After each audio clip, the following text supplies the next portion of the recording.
Honey, I blew up the business. Welcome to the podcast. So excited to see Katy Howell is in the house. Yay!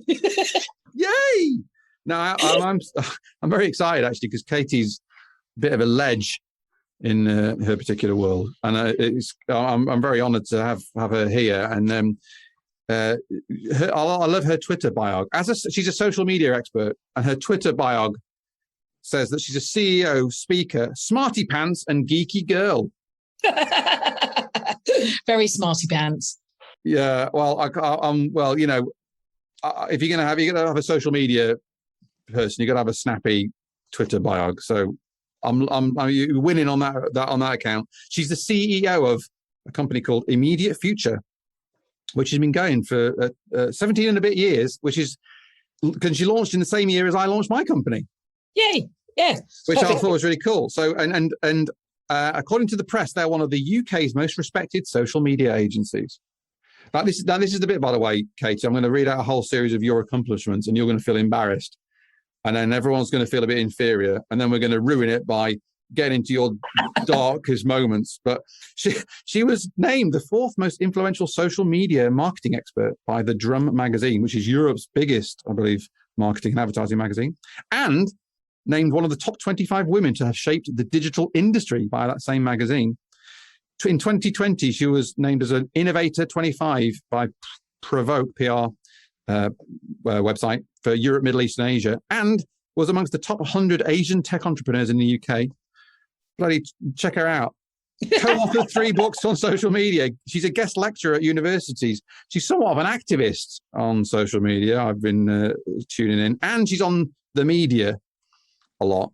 So TV, radio, press, BBC News, Victoria Derbyshire Show, Reuters, Telegraph, FT, Guardian. And she's graced our humble podcast with her presence.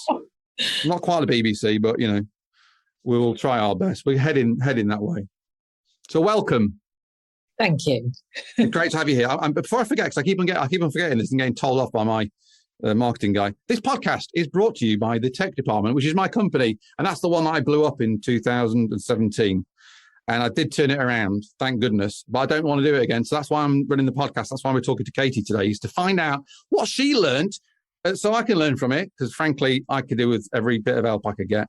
And so could you, probably, if you're an entrepreneur. So if you like all this, and I'm trying to help people, if you believe in our mission, please share the podcast, tell your friends, give us a rating and all that good stuff. Do a good thing for me and us and all of us as entrepreneurs.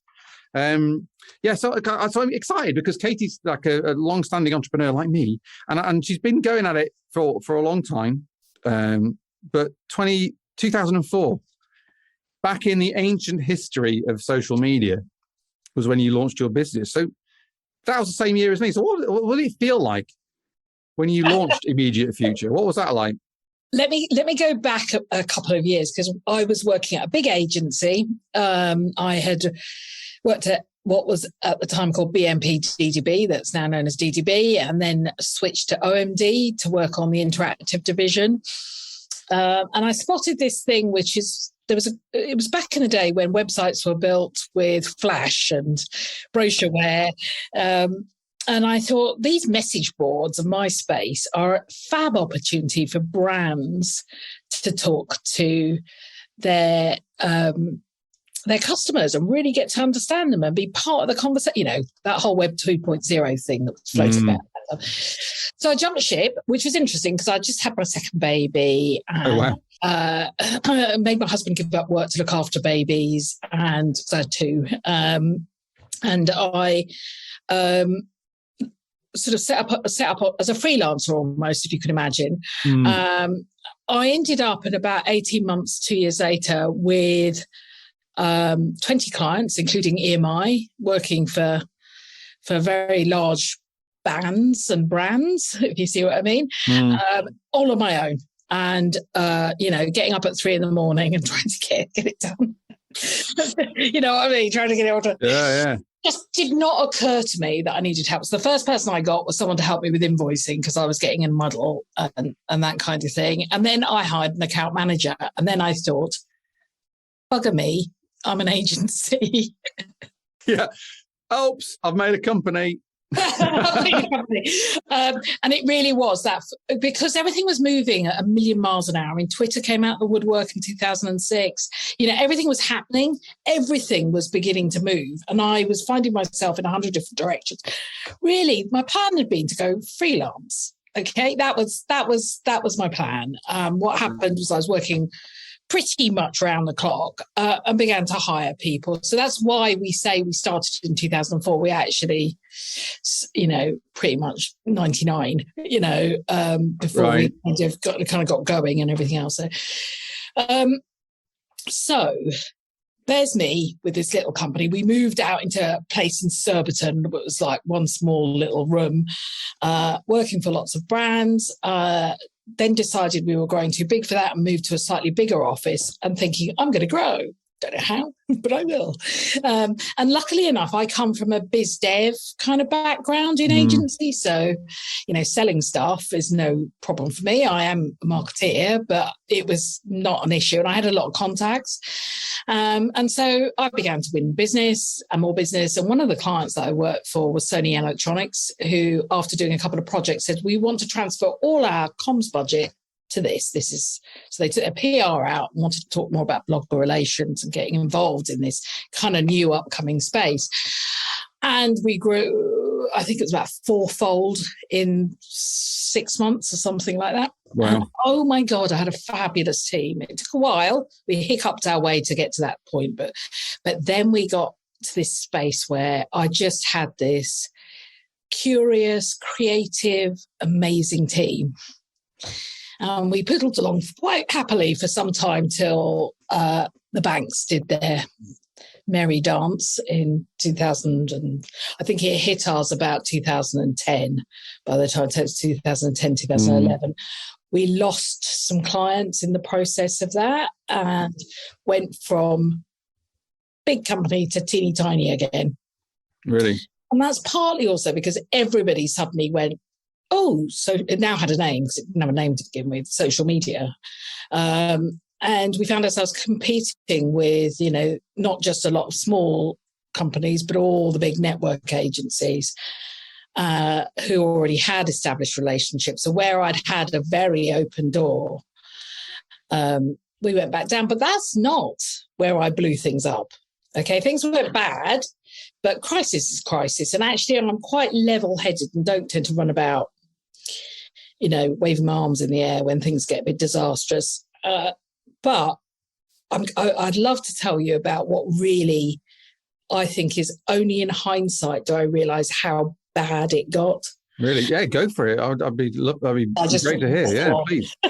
Lay it down. Lay it on us. Come on. Okay, so after we went down to, I think it was about 6 of us, we had a miserable year, sort of in the backlash of the financial crisis. And then we began to pick things up again. Little change in staff.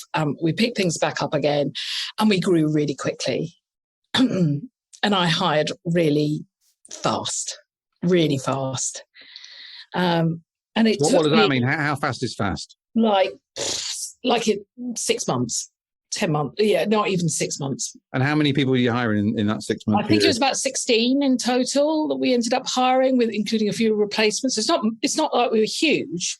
It was a lot of people though in a short time. We began to win. We went from 0 to 1.8 million or whatever it was. We just literally jumped in this very short period of time. It was fabulous. We were winning business.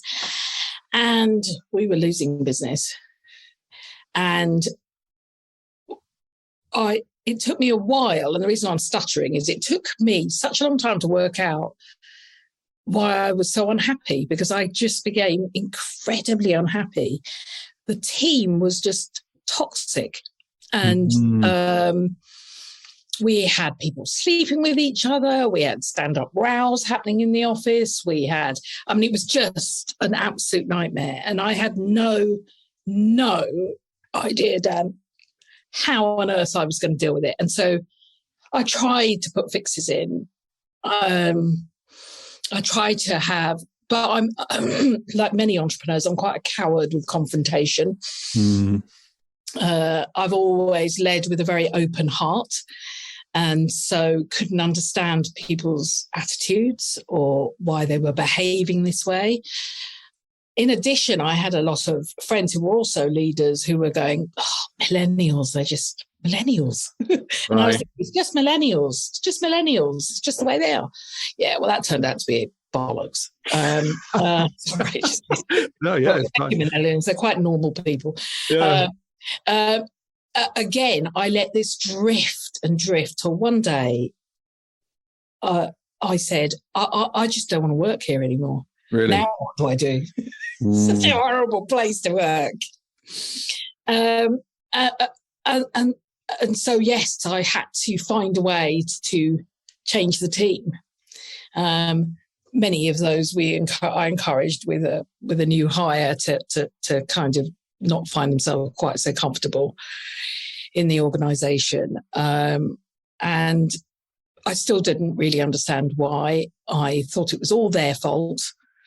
And look at all these people, they just don't understand. We have to be like this. And, why can't they be curious? Why can't they learn? What a ton of poo that turned out to be. Because it's not them, it was me. It was utterly and totally my fault. And it's my fault because for three reasons, I would say. The first is I hire people because I like them. That doesn't mean that they're right for the position that I'm hiring them in. The second is I'm like every other entrepreneur on this planet, which is, shiny squirrel brain, which means I'm absolutely bloody awful at following through on other people's careers. And the second is that I think in a slightly different way to other people. So I don't put structure into my life because I see patterns everywhere. I just see them. But other people don't think like that, and they need structure, and they need a format, and they need an operational process, none of which I'm actually capable or, by the way, really like doing. I moan if I have to do it, So, So what I learned the hard way, and we can talk a little bit emotionally how it virtually threw me to my knees, and I'm an optimist. But what I learned is I needed to come out of the equation. It's not that I needed to get better, because for some reason, I don't know what it is, and maybe it's my heritage because I'm the daughter of two Indian people who came here back in the 60s. And we do tend to have a work ethic and a view of the world that is completely different to everybody else. And I am that typical second generation. Yeah, maybe. Yeah. Obsessive. I don't know, which means that I think I can do everything. Why not? If they can do it, I can do it. It might just be me. I've got mine, by the way. But one of the biggest learnings for me was that I didn't have to be able to do everything. And I didn't have to bend myself severely out of shape. If I am not a people manager, I am a people person because I still do BD, but I'm not a people manager. It's a really different skill set. That if I am not good at hiring, because what I do is sell to people, that I just can't help myself. I just love the business. I'm passionate about what I do. I just fall into the trap of telling them how wonderful it is before I sit there and critique whether or not they're a good fit for us. And then the confrontation bit was a very big challenge because I find it really hard. And I'm sure I'm not the only person who the only boss that finds this very difficult, but I really find it hard to be critical of people. Happy to be critical behind their back, but if I look them in the face, what I see are sweet little kids. And I find that really difficult to know how to I either don't say anything or I'm vicious. And I don't mean to be either. Wow, it's really, I know it's funny, it's just for what it's worth, it's come up in our company recently where, have you come across a book called Radical Candor? No. There's a woman called Kim Scott. I think you'd like it because it actually frames out what you're describing. Dear listener, just imagine if you've got a kind of a line going up and down and a line going across, and top right is what she calls radical candor. And that's where you speak to people where you care passionately, but you challenge directly. right? So you go, listen, I know you're trying your really best. You're a great asset to the team, but that was a mess, right? So do you know what I mean? So you actually lay it down, but you do it in a way that's like supportive and compassionate, right? But the other bottom right is what you just said there, which she would define as obnoxious aggression. You're shit. That was shit. You know. So the message gets across, but it's a kind of harsh message, right? And it sort of makes people feel defensive and wounded. And then the other one, which is top left, I think, in the quadrant, is ruinous empathy, right? And this, we're guilty of this, where you go, you're great. Don't worry. I know it all went wrong, but we'll just have to learn from that. But everyone's going to learn, including you, but not just specifically you. So it's like you're not actually laying it down. So you'd never tell them. And what's quite interesting about Kim Scott is she says that she was at Google and Facebook, like very high up. And there was some guy who at some point she had to let go, but they'd been bitching about this guy for 6 months before. And as she let him go, he said, why didn't you tell me? I've got a wife and kids and a mortgage. I could have adjusted my behavior, my work. And she said she didn't have an answer to that. And I thought, wow, yeah. So it's ruinous empathy. You're not actually helping the person because they can't grow. And I think that the other quadrant is insincere manipulation. That's it. So the point is this framework is really helpful on specifically this point because it helps categorize your thinking about what it is or isn't. And again, to empathize with you, I struggle with this all the time. It's really hard because like it's a nice, innocent person and is trying to do their thing and you don't want to lay it down. No. And I also think that by our nature, for many agency owners, we're visionary leaders. That's what got us into the place we are already, which means that I'm forever looking forward. So what I don't like doing is looking back and picking the pieces up. That's the boring bit, isn't it? It's like reading a manual. I still have yet to meet an agency entrepreneur that reads a manual who doesn't open the product and give it a go. Yeah. Because that's what we do. So, yeah. So that was a real dawning of understanding, and what it's the beauty of that was then I began to understand other things that I didn't have to do, and actually it was better that other people did them too. It became an evolution of letting go because I found myself a fabulous co-director who heads up operations. I found myself a fabulous MD who can kind of manage things. And over the last, how many years it is now, we've been working together.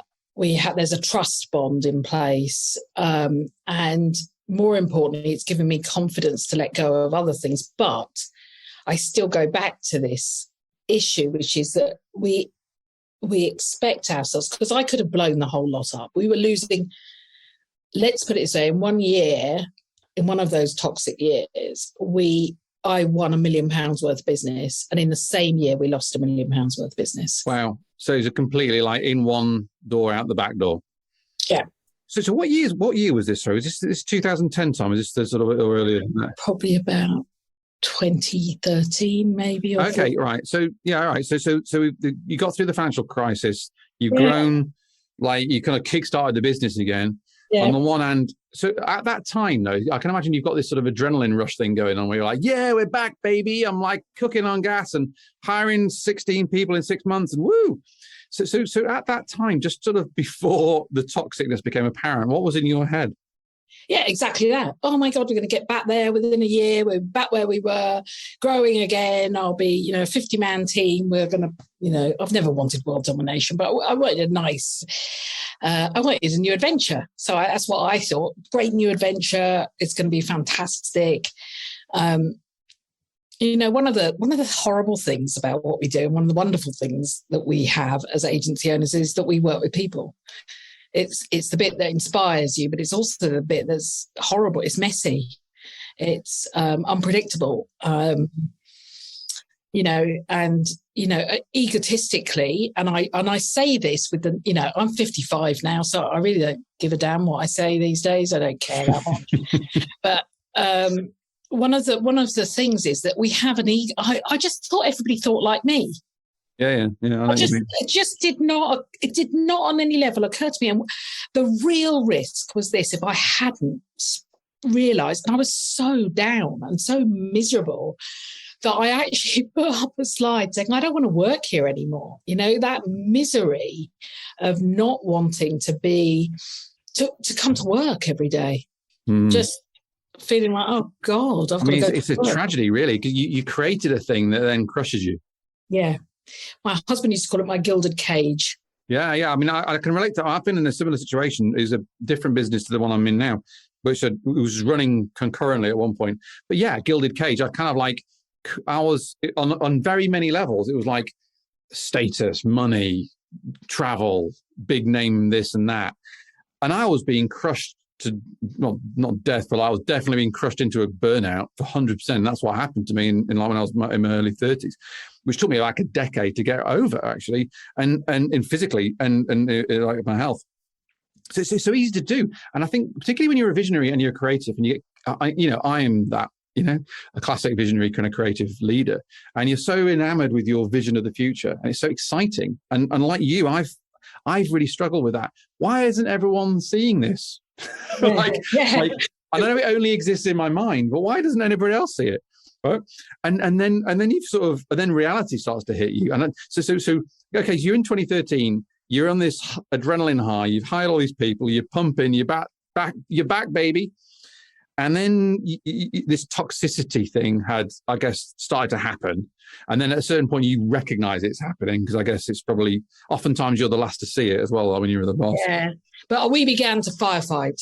That's where the problems began to be apparent. There was always a little bit of tension, but the constant firefighting, the peaks and troughs that we have in agency life got very, we were on the high seas at this point, we were going up and down. It was like a roller coaster. Wow. And I had clients calling me, I had arguments in the office, temper tantrums, just nothing seemed to work. And there are sort of what you said, there's different types of leadership. And I would love to be the kind of people leader, but I actually do better kind of as an inspiring leader. It's not that I don't care, because I do care. I just couldn't find the buttons to press to make this work. And it was partly also because our culture had gone a bit haywire. And the people within the business had no direction, they had job functions, if you see what I mean, and we listed it, but I thought that's good enough. They've got it all written down. This is good enough. Why don't they just understand? Why aren't they passionate about this? Why aren't they tweeting every day? Why aren't they doing all of this stuff? Why aren't they I just couldn't understand it. And I got myself in the right knot about it. But more importantly, I found that the whole atmosphere and culture of the business was exactly as you said, burning me out. There were tears in the shower every morning. It was just dark. It was a really dark time for me. And I felt so isolated, because it's really, what do you do? Who do you talk to? I've hired people who I don't like. Yeah. And I'm not speaking on your behalf, but often you feel foolish. Yeah, I felt like I've done this a lot. Like you hire someone and they're just a bad fit and possibly a bad person. And I've done that before. And it's just like, oh, hang on. I'd made this choice and I was in love with these people for a period of time and telling everybody how great they were. And now that was just a terrible decision. So there's a certain level of kind of, I don't know if you have this, but like, in fact, I'm going to ask you this question. So you talked about your ego with sort of why don't people think like you? And that's a kind of a sense of identity that you identify with and you can't see outside that. There must have been a moment of time where, obviously there's these negative reactions to you, but when the ego had to accept reality. Yes. Now, did that happen? And what did that feel like when that happened? What was going through your mind or your emotions? So actually, that's a really good point, because I think that it got to that breaking point where I went, I don't want to work here anymore. And I went, right, okay, you've got two options. And by the way, at this point, my tiny little one had grown up quite a lot and was now in private school. So that work was not an option, given I'd pushed my husband to do the same. So he was out of the career ladder now. So I lay it down. I went, what do you want? Really just taking that step back and went, right, what do you want? And I went, well, I don't not want to work, but I just don't want to work like this anymore. So how do I change it? And once I was able to get pragmatic, my ego died immediately. And I went, right, okay, I can't do this on my own. I'm going to need people. So I hired one, and then we've hired the second, and that has been. And then I also wrote down a set of, I'm not having people that are like this. Really, right? And I'm so, because I don't know if you're the same, Dan, but people often say you can't be emotional in business. I can't think of another way of running a business. Well, quite. Yeah. I absolutely love what I do. I love the people. I fall in love with all the people I work with. Always do. Let's face it. We spend 40 hours plus a week with them. We often have to go through really hellish periods as well as fun stuff together, and you get to know them really well. I can't be a robot. It just wouldn't fit me. So I thought, well, how am I going to protect myself from this feeling of isolation? Feeling that I'm not in control is not the right word, but that feeling that things are escaping or in directions you don't want to go in. And so part of that was also for me to say, here are where the lines are. If someone is not, and since that date, if someone is not a good fit or they're a problem, I then say, right, they're going. That's it. I'm not, there's no second chances, third chances, fourth chances, or even fifth chances. Because that's what I kept doing, was giving people the opportunity, and they'll improve. They're just good people at heart, but it was killing me. It was killing me. I'll give you an example. In one year, we had the team, when it was slightly smaller, I think, maybe about that, come over to my house in my garden and have a barbecue, where two of the senior people at the time were chatting to my husband, telling him that they would take over the business in a year's time. Oof. And bless him, he never told me for a couple of years, but that gives you an idea of how I felt I was ostracized in my own business. Wow. I think that culturally, give you an idea that everybody, all these folk thought that they could run the business. Now, that was not down to them. That was totally my fault of being, we can do anything. You can be anything. Yeah. I spoon-fed them. I threw that at them and told them that, and told them they could be free to do anything. And I think, that you actually have to be quite focused on how you lead people. I don't think that ever dawned on me until that point. Yeah, it's funny. I had the bit of this. One of the reasons we fell off a cliff in 2017 was a similar situation. And it wasn't the same. It's not the same, but there was echoes, and I was a bit like, we just do like whatever, and I like you just thought, well, the rest of it will just fill in because everyone's as intuitively good at this as I am, as I thought at the time, and like you, I very much see patterns everywhere, and I'm not a very big process person, but I know the importance of it now.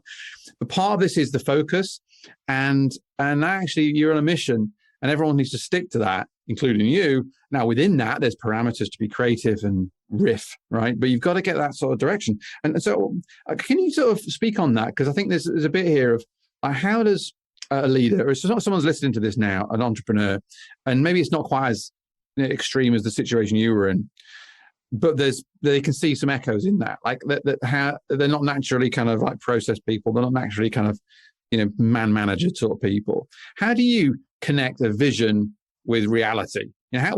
You had your kind of fingers burnt real good through this situation. So what's the sort of practical lessons that I can take away from your experience?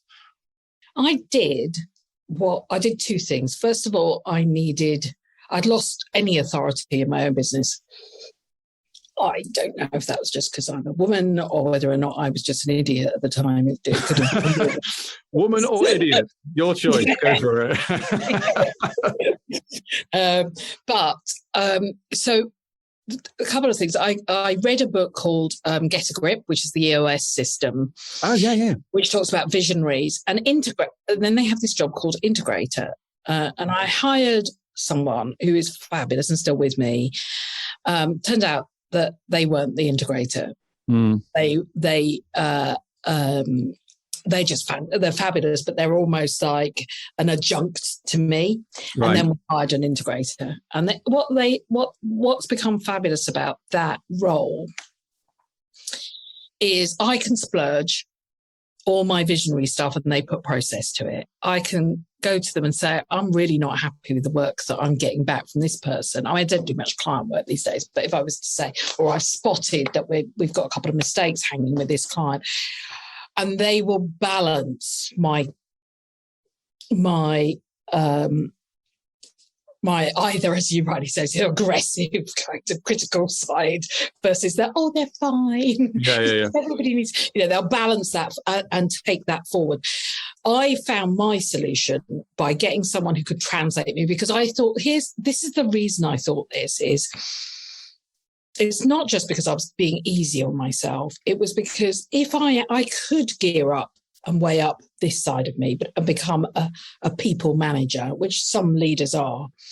But then how much time am I going to devote to being a visionary, to taking our story out there, to helping and paying it forward, which is our kind of ethos at Immediate Future, by helping to educate those out there. So how do we do that? How can I do both? Because, there's only so much mental bandwidth any human being has. And I'd find myself, tapping my fingers in long one-on-one meetings because I've just got so much to get on with. So there was no point me trying to do every job. And that I think is definitely a lesson learned, because we think things like people management is free, isn't it? It feels free. It doesn't feel like something, there's no barrier to entry. Surely you can manage people. You can do a few courses and learn to manage people, but that's not the whole issue. As a leader, I have my role that I have to, and that's what I mean about drawing some lines around what my role is, which is I can't be everything. I can lead the business because I can see what's coming down, because I have that pattern recognition. I can see what's coming next. I can see that, for instance, in 2022, social shopping and social commerce are going to go mad. I can see it now. I can see that in B2B, brand is going to matter because trust is a big issue. I can see where that's heading in social media. That's what I'm good at, and I can lead the business down that road for its own financial and economic health. Yes. What I can't do is both. And that includes many other things. So, as I say, I do a bit of client strategic work and that visionary stuff, which I work damn hard at, by the way. It's not, I don't just sit about and go, I've had a vision. Sure, yeah.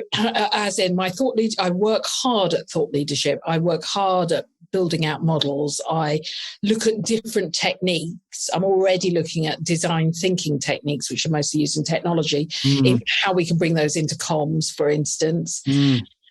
How we can wrap B2B influencers, for instance. Since you can see, look at me getting more passionate about it, you can tell. But that's my point. It's over there. Yeah, and so what's great about you referencing the book Get a Grip and EOS, which by the way stands for the Entrepreneur Operating System. EOS. We run EOS in our company. Oh, do you? Yeah, and so we've read the book Traction, which is I think he's got a few books. Yeah. This guy, a guy called Gino Wickman.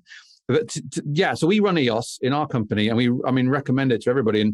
And I'm the visionary. Yeah. And so the idea is you have someone who comes up with a vision, and again, vision's a funny word. I saw you being a bit defensive there about it. Yes. Because it's like, well, I'm not tossing it off. I'm actually doing some work. But the importance of vision, and again, it's a funny word because it sounds like you're just talking bollocks or whatever. But basically, it's what you want and why you want it. And it's so fundamental to, this point about everyone's then got a target to aim at. North Star, we talk a lot about this concept like in our company of a North Star. So when we create technology for people, we create first a North Star. So what's the direction of travel? Like, why are we doing this? And then when you're in the thick of it, you can look up at the North Star and orient yourself. Because when you're in the middle of for us, big technology project, there's loads of detail. And it's very easy to get off track strategically. So this idea of a North Star or a vision or a direction of travel is what you're talking about, because then all your team can coalesce behind that. Yeah. And then it's much more easy for you to sort of organize that, take everyone in a direction. But so it's actually getting over your ego and your defensiveness about what you should be doing and focusing on what you're best at, which is what you're describing, I guess.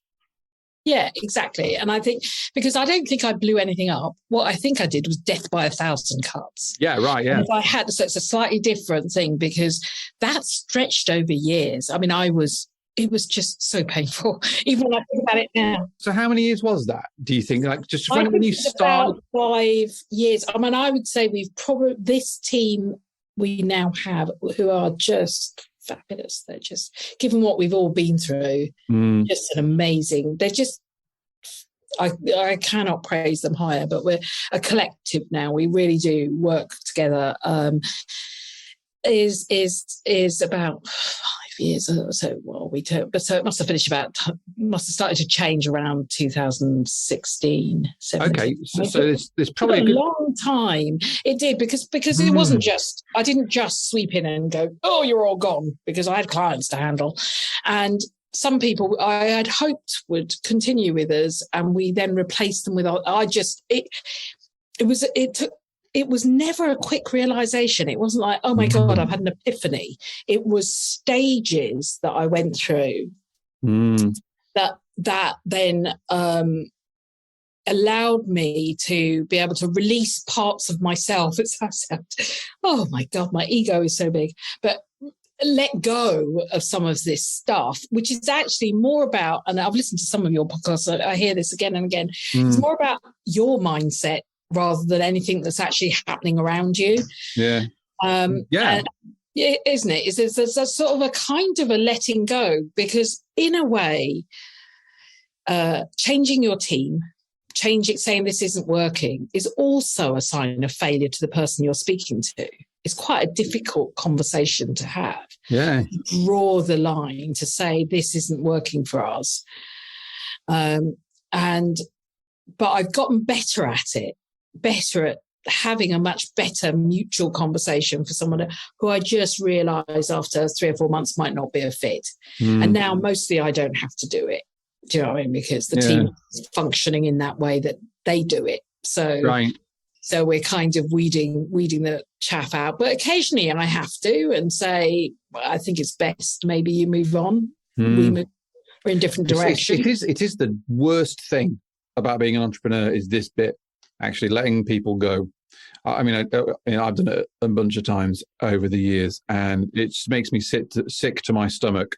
Like you, I'm not a big confrontational dude. You know, I prefer not to have that. And, you know, much more like, let's have a happy time kind of thing. And so getting into those places is very, very challenging for me. And it's been, you know, it is, I think for most people, unless you're some sort of psychopath, why would you even enjoy that? You know what I mean? Like, that's not a thing you want to do.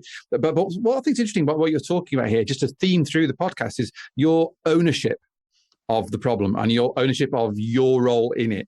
And he said there, like, unless you can change your mindset, this idea of letting go, and this is a common thread, it's your psychology, the entrepreneur's psychology, which is the issue, because you ultimately hired those people in 6 months, and you allowed that culture to evolve, and you set the expectation what they thought they could get out of your business. And by the way, I know that, and I can see it in myself, because that's what I did. That's why my company went belly up. And it was like all me.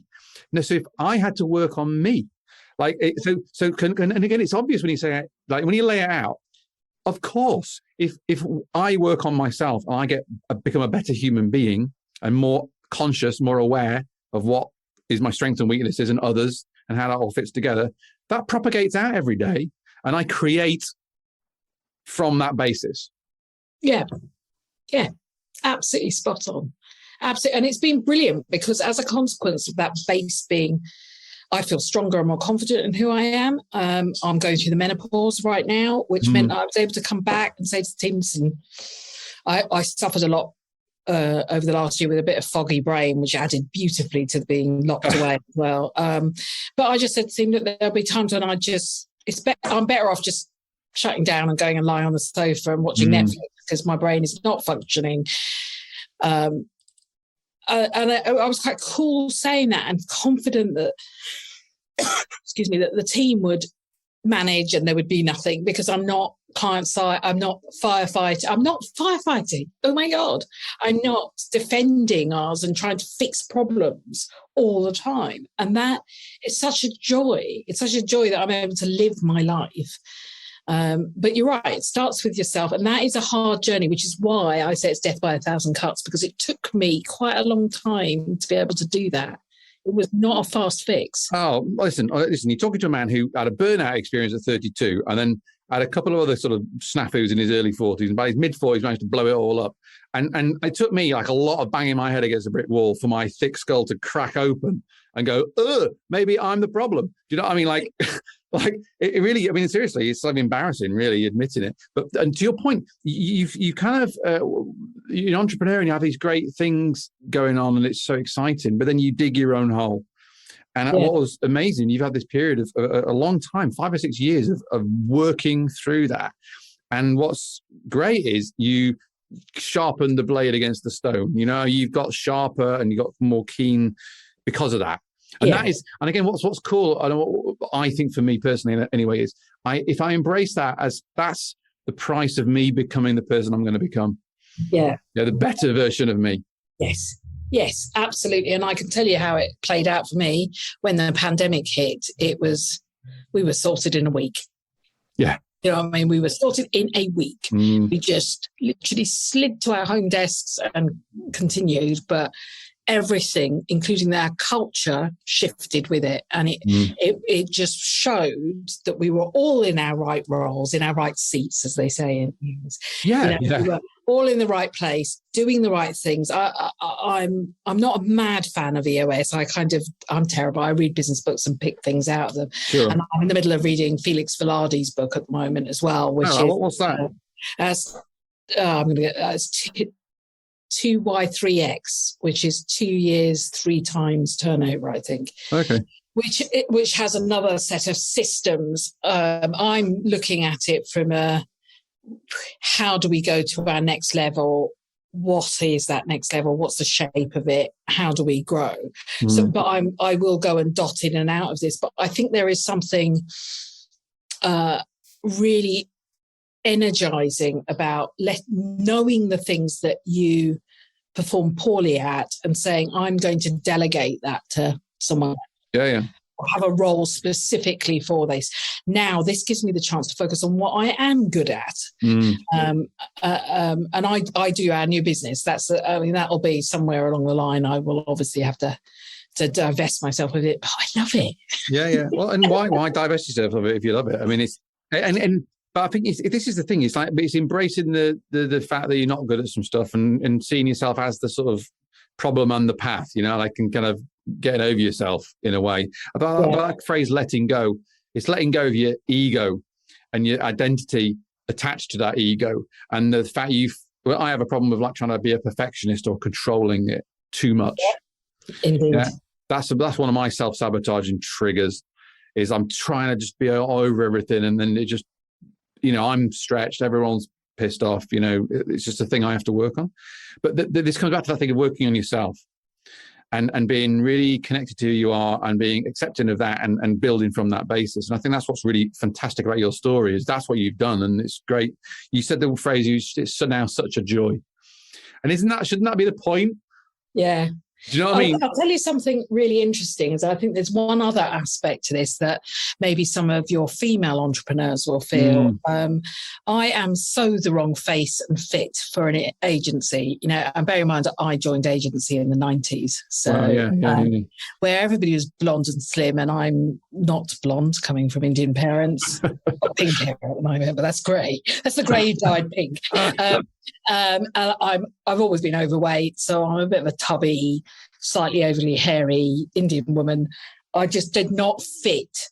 So even when I moved to be an independent agency, I would go to these agency conferences and I would look, and not only did I look weird, I always thought there was some advantage to it. Nobody ever forgot who I was. Sure, it was easy to remember me. I didn't look like everybody else, but I felt inadequate.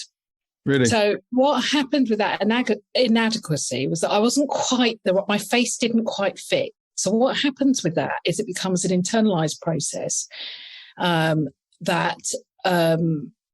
meant that I would retreat very quickly and become anxious of saying the wrong thing. Right. And I'd actually do that in my own business. So I wanted to be like the guys at Mother or, the big agency, and I wasn't.